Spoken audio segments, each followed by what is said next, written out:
welcome, welcome. We're ready to get the presentation portion of the evening started.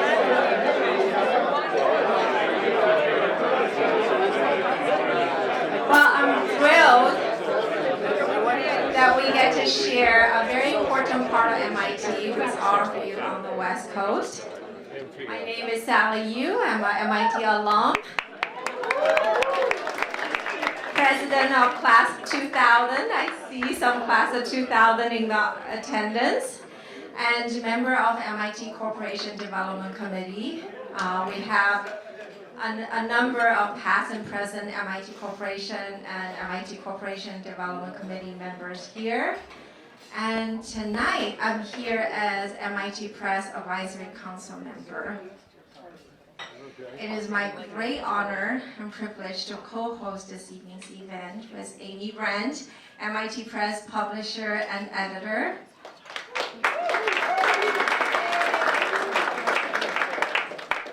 I want to thank Ed Tao and Elizabeth Ng from MIT Club of Northern California for helping us market this event. This event was sold out for a Tuesday after a long weekend. I also want to thank Sochi Birch, co-founder of MIT of the Battery. There you are. This is a beautiful venue. Hope everyone enjoying the food and drinks. So, by show of hands, how many of you have been to the MIT Press bookstore on Kendall Square? All right. I highly recommend you to visit next time you're on campus.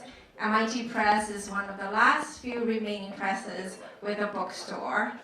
Since its founding in 1960, MIT Press has brought an entrepreneurial spirit to the world of academic publishing. So we have publications across different book types, reference books, textbooks, trade books, and multiple journals. So for audience that love numbers, that amounts to 350 plus books and 40 plus journals a year. And MIT Press is considered the only university press at the intersection of art, science, technology, and design.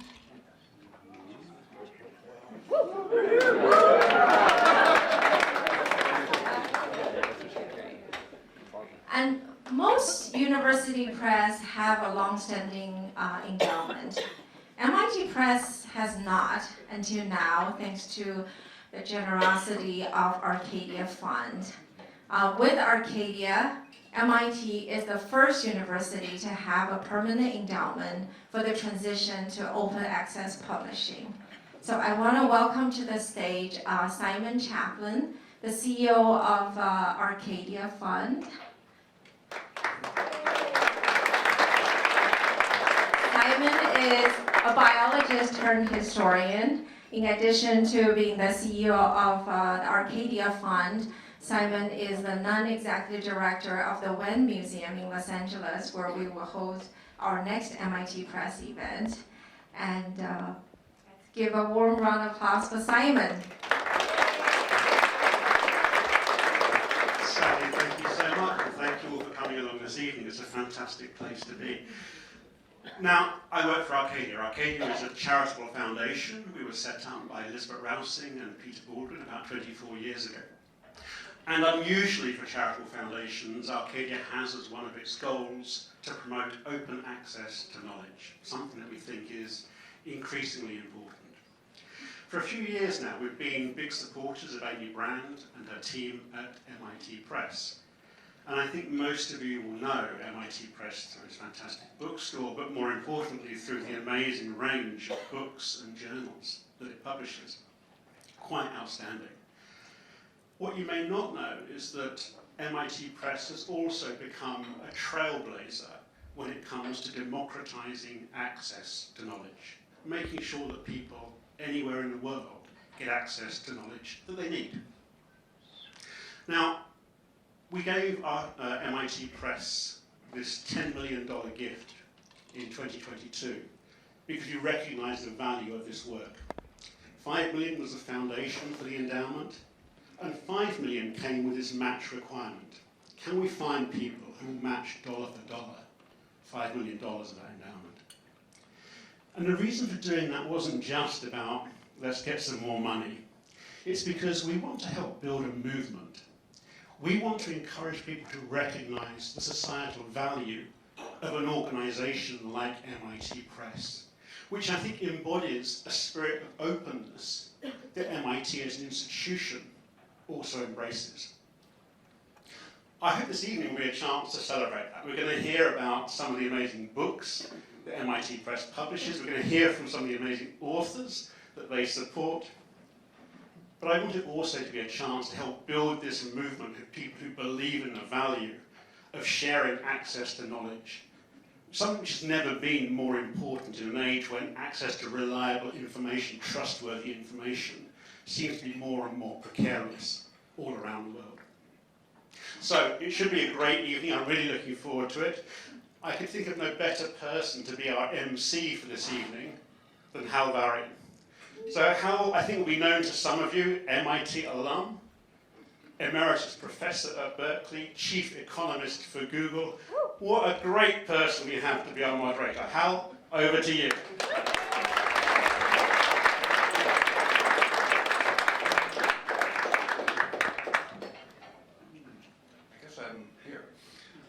Thank you very much for that kind introduction.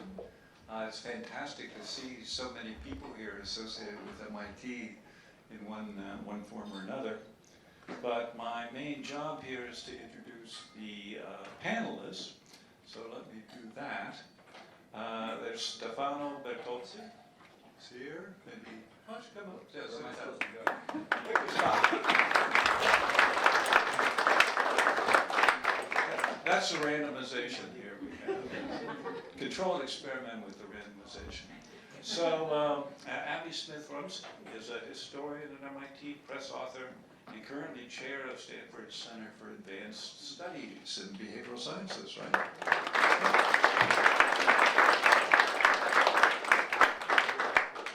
And finally, Dan Russell, who's the author of The Joy of Search. He teaches at Stanford and at the University of Zurich, and spent 17 years working at Google, and in large part as a search anthropologist. Dan, free. Thank you. You breathe now. You know, there's this story about the professor who says, "Gosh, I can't wait for my retirement because then I can get some work done." So I think that's exactly your feeling. That's exactly right. All right. So I think I am supposed to seed the market here with some questions. And I think what we're going to do is have a few rounds of those kinds of conversations, and then we will have some questions from the audience and discussion there as well. So I've got two big questions here. We're going to run them by each of you. We'll have a chance to think about those questions, and that will perhaps generate some good vibes for future conversations. So, okay. We've all lost sleep at times thinking about disinformation, and now the impact of AI on our futures. So how do we build a future in which technology can grow rather than diminish trust in information, governments, companies, and one another? And so that's something we'd like to hear. Maybe you just sort of spoke about joy. Tell us about this. Tell us about this topic of how we're so happy on it. Well, I hope you're happy. Me too. So the book, which is I guess on a table over there, is really about how to be better at finding information online. And so I have 13 chapters that talk about that, about how to find information on maps, how to find information in news, information in images, and so on and so on.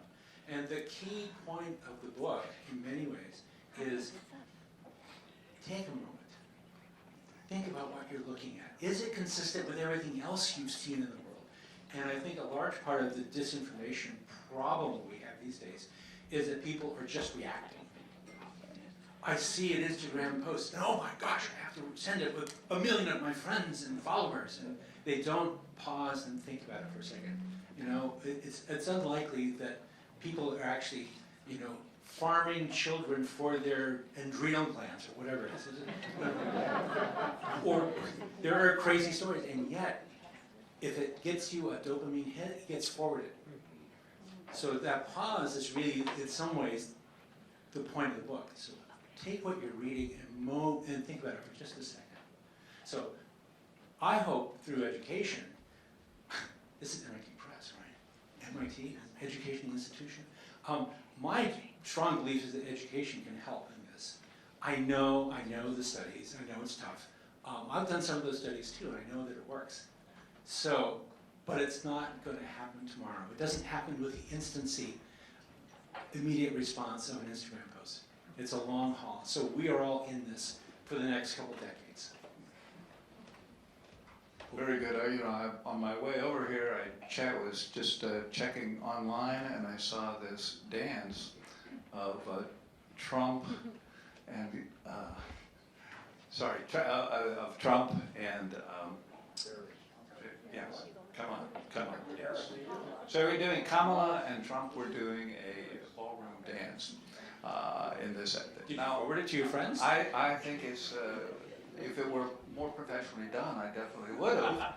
But I really just a little gimmick. I mean, one of the things when you're asking about content online is it a joke, or is it something I'm supposed to take seriously? So, comments. Well, I'm, as most historians, going to tell you that this is not the first time this has happened, but I also want to point out that usually in times like this, when there's extraordinary churn and instability in society as things start to fall apart before they come back together again, you have people who are just dying for some kind of certainty. And I think that's what you're seeing in the United States now. I thought I turned it on and I turned it off, sorry. And so I think to some extent we need to look to the audience and its appetite for instant information. And the more meme-like or clickable it is, the more appealing it is. And I agree that if we had better civic education, this is nothing you haven't heard before, but education is crucial, and I don't know why we can't demand that public schools, and certainly private schools, teach their children better ways of searching and vetting information. And a lot of schools actually do this. On the other hand, I'd say that it's easy for even the most savvy user of the internet to believe that in fact the Pope actually would wear a white puffer somewhere because he's such a charismatic guy. Anyway, and very stylish. So I don't think we need to put too much blame on technology per se. I think the erosion of trust in the organizations and institutions is something of which this lust for disinformation is simply a symptom of that deeper problem. And I don't think that necessarily the MIT Press is going to solve that problem, but I do think without putting up a good offense as a defense against disinformation, then we'll never get anywhere. So I think open access is crucial to this, not just as a scholar, because I want full access to all information, but also as an author, I want everybody to read me. And I think the more widely accessible my book is, or others is, then the easier it will be for people to find. And I think that's one area where we can actually start to engender the ease of access to really good information, which is more compelling in the end than disinformation. Well, you're the historian, but I'm old enough to remember when we used to make fun of the Russians because they fed their population disinformation and they didn't know better than to lap it up. And I was just sitting here thinking, we're doing it to ourselves voluntarily. I mean, it's just extraordinary, right? That's the big difference, I think, than previous examples where it was done to you. But so I think this is a fascinating, and when you talk about AI and you watch the dangers and the benefits, I think of it like nuclear medicine, nuclear war. It's really a tool in the hands of somebody, and the question is whether that somebody is doing the right thing with it or not. And I don't think of AI as being evil. I think of people who are evil using AI for evil ends, but I also think equally it can be used for really good ends. I'd like to think that we're in the good end of the business, but it does feel a little bit like a race, and it reminds me a little bit of, you know, I'm on the faculty at UC Berkeley, and some of my colleagues suggest that we use these AI-driven engines to figure out whether the student used AI to write their paper or not. So what we're doing is setting up this arms race between, are the AIs generating the papers better than the AI detectors who are detecting the AI-generated papers or not? But, and so I'm in the business of running a journal that peer reviews preprints, which are things that are posted on the internet that have not been peer reviewed. And we're trying to use AI to do that better. So identifying peer reviewers who don't have conflicts of interest, identifying similar papers who have authors that would have the competence to review our papers, et cetera. But it will be very soon that we will have the AI tell us initially whether they think the paper's flawed or not. And it will be incredibly powerful when it says, you know, I think that was the wrong statistical approach that was used, because then when we send it to the peer reviewer, we can send it with that information, right? It's not to say this is the answer, but I think the idea that AI can help us digest information more intelligently, to get to your point about not just help you search, but help you digest better, especially when you're at the fringes of your ability to test. And the last thing I'd say is my high school biology teacher probably told me the most important thing anybody ever did, which gets to your point, which was, does it pass the laugh test? And when I teach students, I find a remarkable number of students, nobody's ever asked them to do that. Right? They get an answer, it's 3 orders of magnitude off. Like, your 5-year-old would know that it wasn't the right answer. But they haven't been taught to question things in that way. And I think it's not just, I mean, anybody who gets to Berkeley has done pretty well educationally, but they haven't necessarily been taught to question in the right way. And so I think that gets back to what all of you were saying. Yes, I think that's very, very important. Another question. And this is what some people refer to as Gates' law. It says Silicon Valley overestimates what can be done in a year and underestimates what can be done in 10 years. And so, what do you say? True, false, interesting, dull? Probably true. Yeah. And there's some version of it that's true. There's some multiverse in which that's true, at least. But in our version of the multiverse, it's definitely the case. I keep wondering, what are the flying cars? So that was a misestimate, right? On the other hand, it took a Waymo here. So on the other hand, I know we're dealing with 3 and 4 hands, but that was predicted to be a decade ago. And so people are terrible at forecasting, especially about the future. And so we have this estimation problem. Now, anybody who's done software knows how hard that is. Right? Everybody gets the software development time for anything wrong. So it doesn't surprise me that this is the case. There's a really fantastic set of commercials from AT&T about what the future will be like. You can get to them on the web very easily, of course. But what's most interesting about them is they were doing all of these things in the lab. They knew the technology worked. The challenge was to make it readily available at a reasonable price to consumers. And so we can see ahead to some degree when we look at some of these things that are going on in the lab. Comments? Yeah, I was going to say that, I mean, I don't want to tar Silicon Valley with, one brush. I mean, there are lots of different people in the Valley. And if you read the press, the Valley's actually yesterday's news already. But besides that, I'd say that, the wisdom is that in life there are 2 important things. One is instant gratification and the other is delayed gratification. And you need both, although only one gives you instant pleasure.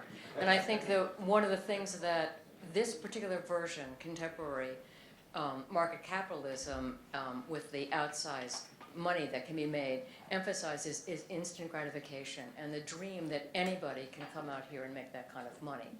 And so this is really a moral problem. It's not, it's an economic problem, but that's just how it's ramified. And I think this goes to my previous point that there's something about the culture in which we're confused. We, and our kids are growing up in a world which we're telling them is really bad and going to get worse.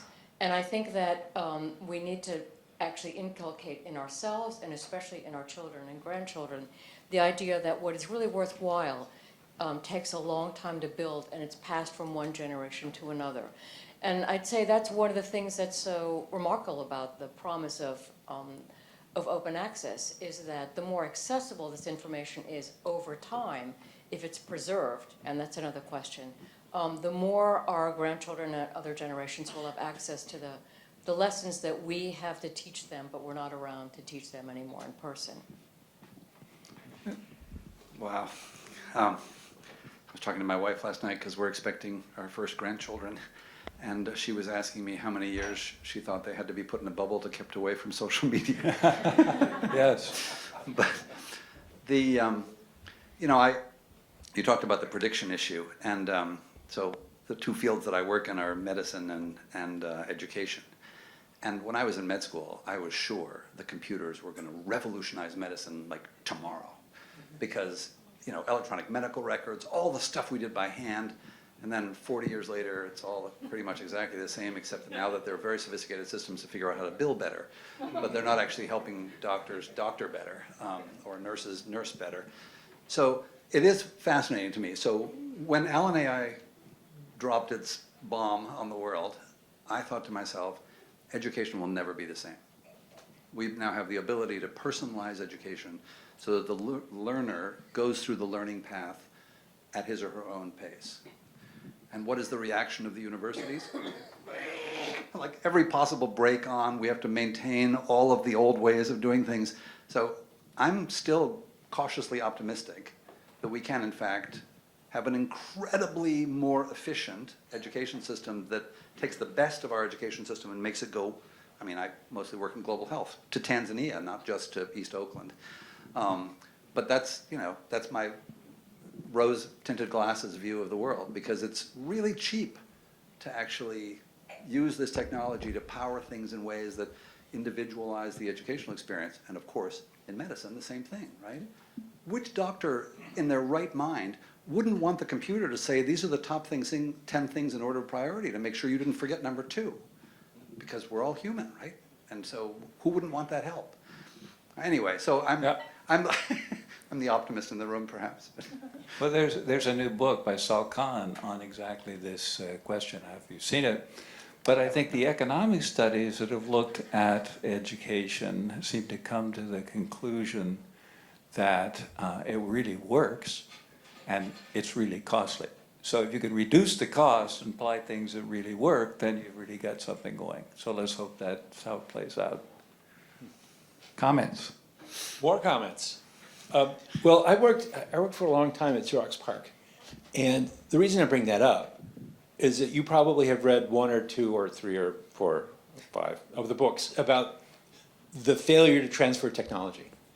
And it to this point, develop this technology, it's great, it's going to be there next year, 5 years, whatever.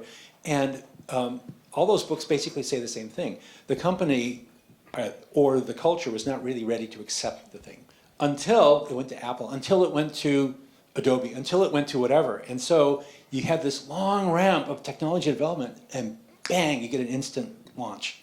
And so there's this illusion that technology development seems very rapid and bursty. In fact, there's a huge history behind all of these things.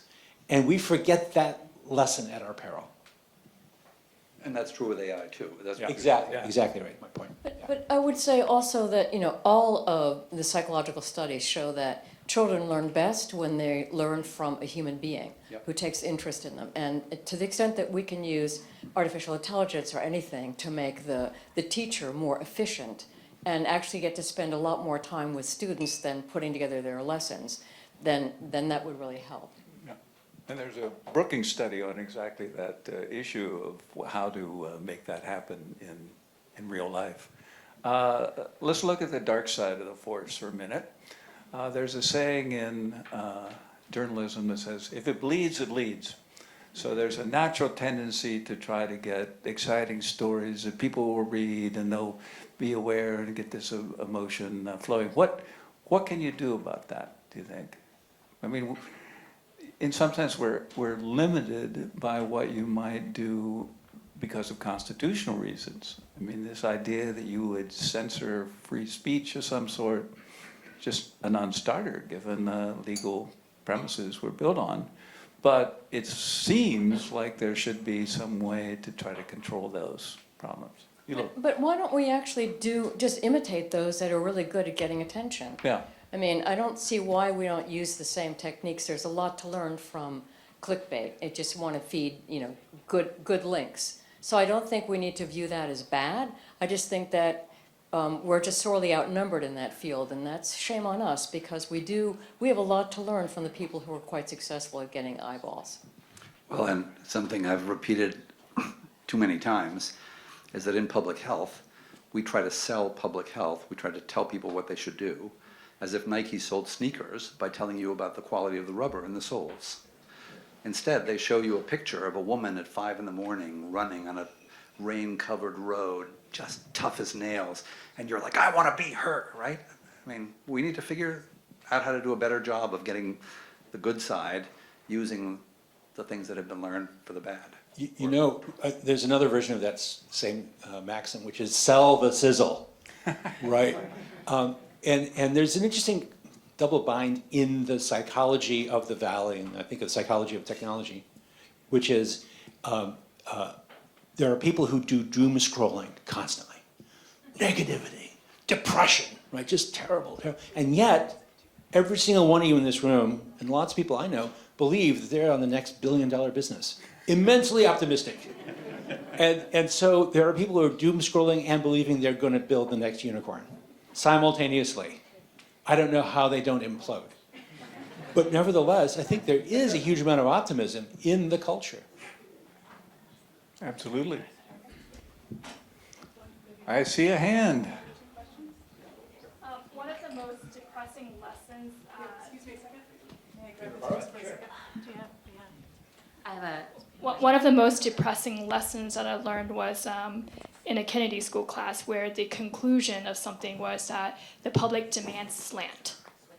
And I don't know if that's human nature or if that's something that can be done, but I would love to hear from your thoughts on how do you rectify that? So you said public what slant? The public demands slant, that there's an economic demand for slant. From Walter Cronkite to Fox News, this was an inevitable progression of, is that what you mean? I would say slant is a loaded term. I think that people demand a narrative, and it's easy to infuse ideas into narratives, but a narrative doesn't have to be, it's an expression of an opinion. People want to see a person inside of ideas, and so slant sounds like something that's being sold to a chump or something, but in fact, the most compelling good knowledge and also bad knowledge all has some point of view. And I don't think it necessarily has to be a negative point of view. But I think it's basic psychology that everybody demands a point of view as opposed to just a recitation of facts that are dry. Abby, can I just ask you, you're the historian. So when I was a kid, everybody watched Walter Cronkite, Republican, Democrat, whatever, right? That was in part because the government regulated that, right? They Wired it, yes. Right? This was broadcast, the airways were controlled by the government, you had to do X, Y, Z to stay on. And I just wonder whether you think there's a role for counteracting the fact that it's hard to find more objective, whether it's Fox News or MSNBC. What you're getting is slant, and that seems to sell, which means we're not getting education. We're not getting sort of independent vetting of truth. Do you think there's a role there? Well, here's my slant, which is that everyone, it's true that Huntley Brinkley and Walter Cronkite were deemed extremely trustworthy. But if we look retrospectively, other than the denunciation of the war by Walter Cronkite, it was it gave a very false, very happy picture of the United States. So, maybe all the people in this room felt represented, but it wasn't the real America, which is the one that now is bursting forth and demanding that historians tell that we get to tell our own stories now. Yep. So, there are a lot of revelations about that time, and I'm not sure that having just a few people who are disseminating information is right. On the other hand, I think having a cacophony is really a bad idea. And I think it's part of it's part of why stress and anxiety is growing up so much in this culture, and why people seek out a channel, whether it be X or TikTok. I mean, some channel, and everybody has their favorite. And I don't know, can we really regulate that? That's a good question. Yeah, can we teach an appetite for really trustworthy information? Because I think a lot of people are looking for a community rather than information. That's what they're looking for. Could we go to a question from this? Go ahead. Actually, it's a follow-up or a further a meta prompt. So powerful people deserve less privacy. I think we would all agree with that, even though we don't necessarily make it happen. In the same way, rather than try and censor stuff, I would require disclosure of who paid for the news to appear. It's not perfect, but you start with understanding the business model. Did this article of Forbes, was somebody paid to write it, or did the writer pay Forbes to publish it? When you get stuff, how much of whatever you get was spent on marketing? And so what you do is you help people understand the motivations of whoever is sending them stuff or selling them stuff.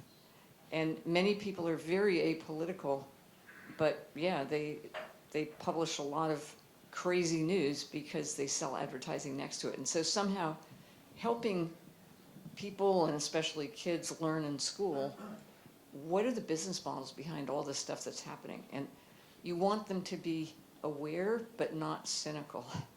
And it's hard, but it's better than nothing. This was a prompt. Yeah. I really like this notion. However, there's a small bug. And the small bug is that determining the funders of a particular, say, newscast or story or whatever is really hard. And if all of a sudden that becomes a first-class thing, people will game it. This is a prediction. This is an axiom of the future. If something costs money or causes problems, people will game it. And all of a sudden they will set up shell companies that look, Truth and Beauty, Inc. And they're the funders of, your favorite, terrible thing. You need supply chain provenance management. Yeah, no, my deep point, I agree. However, that gets very complicated very fast, and people will not follow it. That's, But it will be easier to disclose. I mean, there will be third parties pointing stuff. you're an optimist, I love it. I am. That's great. I think there's something. I know. There's One more question. Thank you so much. You're on. It's on. I take a kind of granular approach to the issue of how do you promote reliable information. And so I think, to me, the answer is a combination of digital identity, something like me.com, iName, some way that proves you are who you say you are, or proves you are who you want to claim you are. And then a mechanism for reputation. So MIT Press, for example, would give a digital certificate to its authors that says they are legitimately part of MIT Press. Or, for that matter, MIT gives its graduates something like that. Or maybe it's from the corporation you work for. You work with the New York Times or the whatever. And I don't see why that is such a difficult problem, except that, as you said, we think it'll be a year and it'll be 10 years or maybe 20. But I think that may ultimately be one answer to the question of reliable information.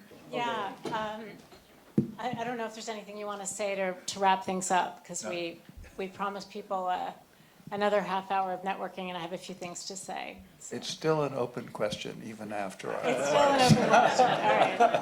So, all right. Thank well, you. Thank you all.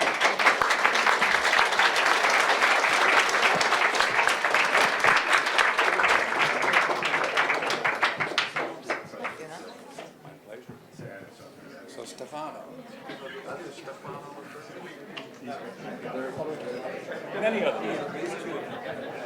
All right, just bear with me for a few minutes and we'll get back to meeting friends and stuff.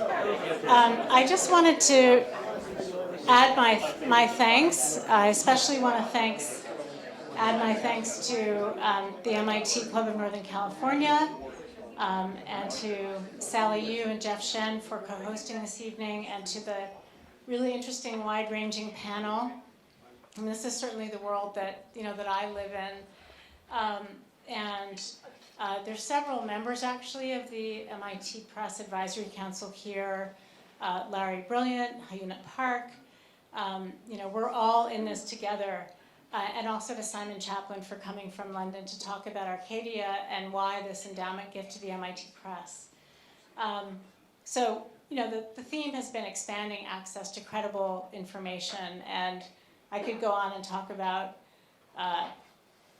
chatbot hallucinations and book banning, but we don't have that kind of time. I think we all agree knowledge fuels progress in the world. Ideas change the world, and books themselves have the power to better people's lives. And I, in particular, am very passionate about what I do for that reason, and I'm especially passionate as an MIT alum myself to be doing this work at MIT.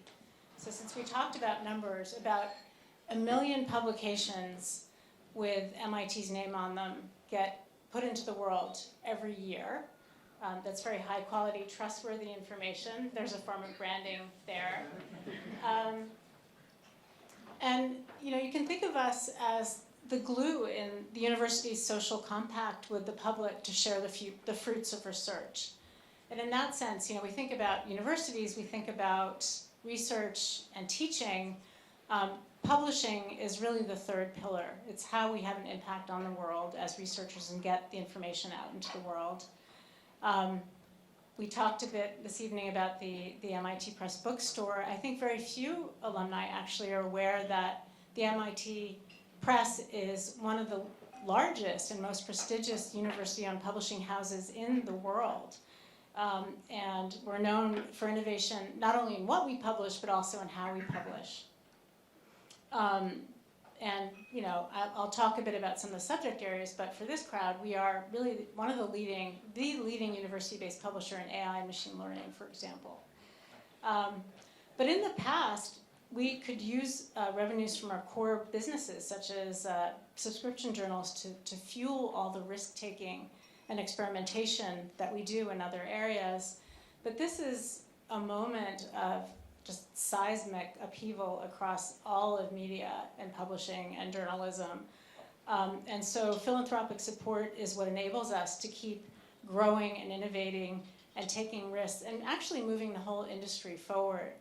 I think with this crowd it would resonate to say, and it's really true, where MIT leads, others tend to follow, and this has been true at the press. And so when we innovated this business model around open book publishing with the support of Arcadia, it had ripple effects across the industry. It wasn't just that we were now publishing hundreds of books and journals open access. As a result, many other publishers started doing the same. So the impact has been huge. In this $5 million matching opportunity that Simon mentioned, we're 1 year in and $1 million in. We're very, very pleased with that. But that means we have 4 million to go. Need I say more? I want to point out too that the Institute itself has contributed. Several members of our advisory council. You'd be in good company. Phil Sharp, Nobel laureate, contributed a significant 6-figure gift to this and really believes in what we're doing. So you will see around the room 2 postcards. One of them says endowment on it, has a green lock, and there's a QR code that takes you right to MIT's giving site for the endowment. And the other is a pledge card with an envelope that can be completed, and the QR code on that links to our most recent catalog.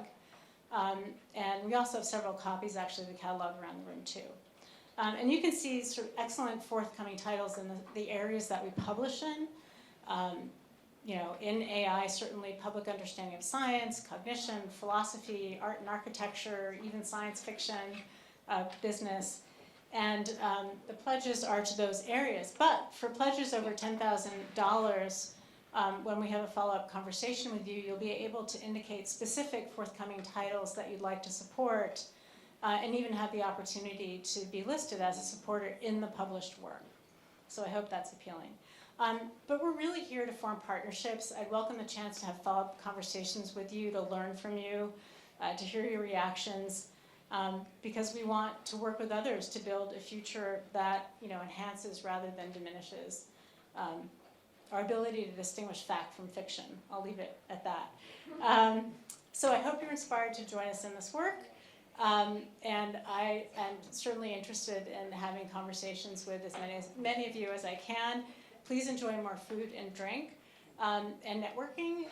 If you were lucky enough to win the book raffle, please remember to pick up one of the books on display or on the way out when you leave. And also feel free to take extra pledge cards for friends and others. Again, thank you very much, all of you.